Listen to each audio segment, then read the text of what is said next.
Bon, on le sait tous. Faire du montage, c'est chiant. Mais évidemment, c'est nécessaire si on veut pas une vidéo qui ressemble à ça. On va faire top 1, let's go! Dimitri, viens manger! Attends maman, je vais faire top 1! Je m'en fous, viens! Évidemment, puisqu'on veut pas que notre vidéo ressemble à celle de Dimitri, on va devoir faire du montage. Mais je vous rassure, aujourd'hui je vais vous montrer comment faire ça de A à Z. Pour faire du montage, il faut évidemment, une vidéo. Après que vous ayez record votre vidéo, je vais vous montrer comment la mettre sur la timeline. Premièrement, on va aller sur le Media Pool. On va faire clic droit et ensuite faire Import Media. On va trouver notre vidéo et cliquer sur Ouvrir. Quand il est dans le Media Pool, vous avez juste à drag la vidéo sur la timeline, comme montré. Et voilà, notre vidéo est sur la timeline. Premièrement, on doit toujours commencer par les codes. Parce que sans ça, votre vidéo est littéralement éclataxe. Pour code, c'est simple. On va utiliser l'outil Blade, le shortcut by the way c'est B. On va trouver les moments blancs, donc les moments où il n'y a aucun son. Conseil, utilisez les Wavestorm. Quand vous trouvez un moment, vous cotez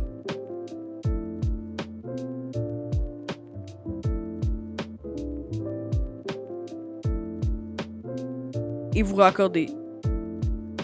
S'il y a encore l'outil Blade sélectionné, faites juste A et ça devrait revenir à la normale. Ensuite, on va trouver tous les moments pas drôles. By the way, c'est pas parce que vous trouvez ça drôle que c'est forcément drôle. Et on va faire la même chose, donc on va cut. Et puis voilà à quoi ça devrait ressembler à la fin.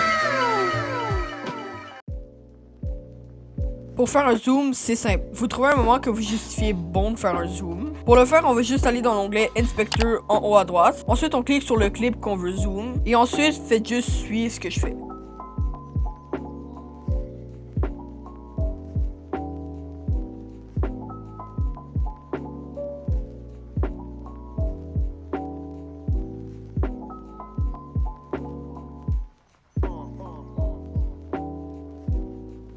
Reculez d'un frame et mettez le zoom à 1.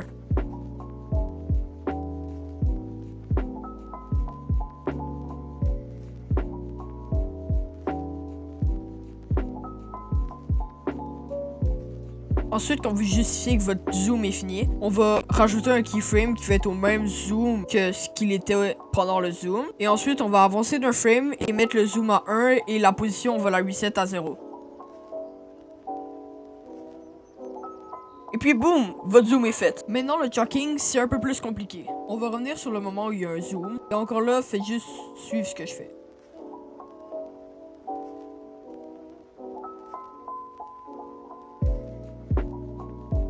Pour ceux qui n'ont pas compris ce que je faisais, je regarde frame par frame la position de l'objet. Donc personnellement pour moi c'est un joueur, mais vous ça va être votre objet. Et en gros on va le track, on aura juste à bouger la position et le keyframe va se faire tout seul avec DaVinci.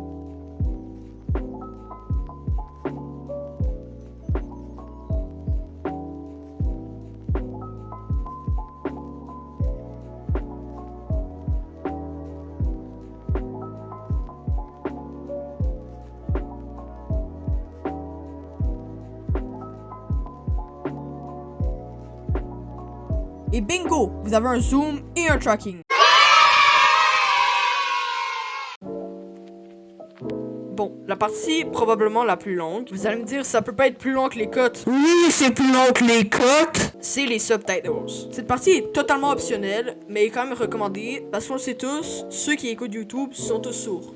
Alors, normalement, on devrait utiliser le subtitle track. Mais, on peut pas changer la couleur du texte. Donc moi, j'utilise les titles.